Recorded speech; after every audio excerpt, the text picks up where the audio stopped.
সকল শঙ্কাকে সত্য করে লেবাননে স্থল হামলা শুরু করেছে দখলদার ইসরায়েল। ইসরায়েলি প্রতিরক্ষা বাহিনী আজ মঙ্গলবার 1 অক্টোবর স্থল হামলা চালানোর ঘোষণা দেয়। যদিও হামলাটি সীমিত এবং নির্ধারিত লক্ষ্যবস্তু লক্ষ্য করে চালানো হচ্ছে বলে দাবি করেছে তারা।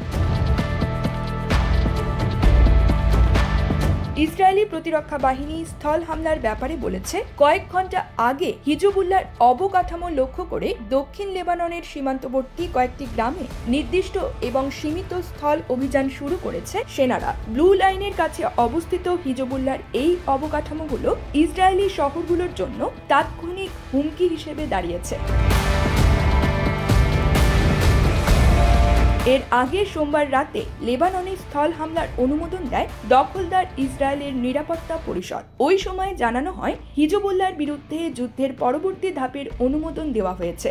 লেবাননে স্থল হামলার আনুষ্ঠানিক ঘোষণা দেওয়ার আগে দেশটির সীমান্তবর্তী অঞ্চলে ব্যাপক বিমান ও কামান হামলা চালায় ইসরায়েলি বাহিনী। ওই সময় ধারণা করা হচ্ছিল, স্থল সেনাদের লেবাননে প্রবেশের ব্যবস্থা করতে এমন তীব্র হামলা চালানো হচ্ছে।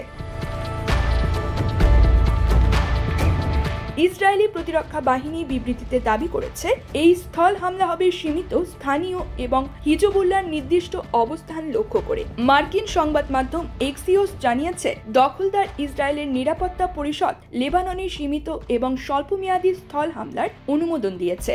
এছাড়া ইসরায়েলি সেনাদের উত্তর লেবানন দখল করার কোনো পরিকল্পনা নেই বলে সংবাদ মাধ্যমটিতে দাবি করা হয়েছে। লেবাননে ইসরায়েলের নতুন স্থল অভিযানের নাম দেওয়া হয়েছে অপারেশন নর্দার্ন অ্যারোস। ইসরায়েলি বাহিনী জানিয়েছে, হামলাটি চালানো হচ্ছে স্থল, আকাশ এবং কামান বাহিনীর সমন্বয়।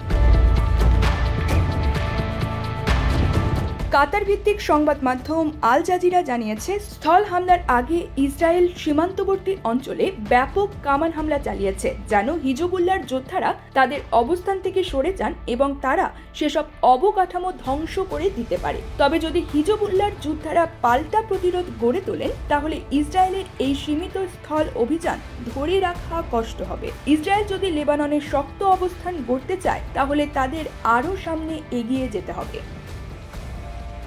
News desk, channel 16।